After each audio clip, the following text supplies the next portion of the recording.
Белгілі Алаш ардақтысы Сәкен Сейфуллиннің видеосы табылды. Мемлекет қайраткері бейнеленген бұл кадрлар 1935 жылы Қазақ автономиясының құрылғанына 15 жыл толуына орай түсірілген.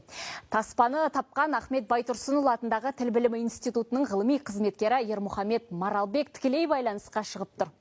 Кеш жарық, Ермұхамед мырза, бұл бірегей құнды дүние қашан, қайдан табылды? Кадрларда Сәкен Сейфуллиннен басқа кімдер бар екен? Ермұхамед мырза, эфирдесіз.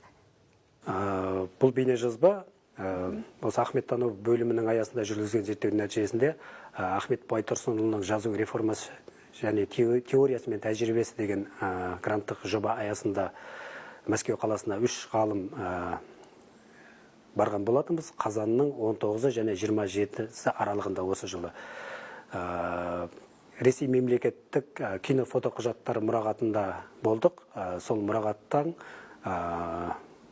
кино және фото құжаттарымен каталогымен түгел танысып шықтық.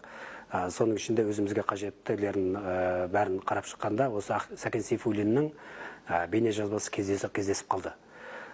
Енді Сәкен Сейфуллинмен бірге Ораз Жандосов, Әлби Жангелдин сияқты қайраткерлердің бейне жазбасы осында түсірілген.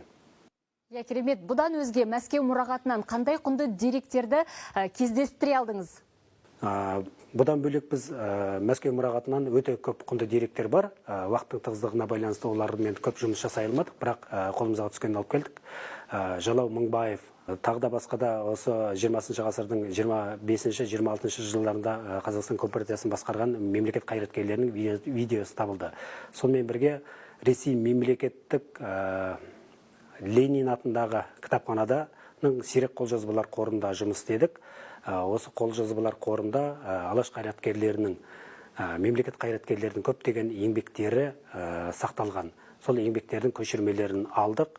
Сонымен бірге Қырғыздың мемлекет қайраткері және қырғыз әліпбиінің авторы Қасым Тыныстанов туралы деректерді және оның еңбектерін таптық және оны алып келдік. Сонымен бірге Ахмет Байтұрсынұлы туралы бұрын ғылыми айналымда жоқ деректерін ешжерде кездестірмеген бірнеше еңбектері табылды. Бірақ ол туралы әлі де зерттей түсу керек.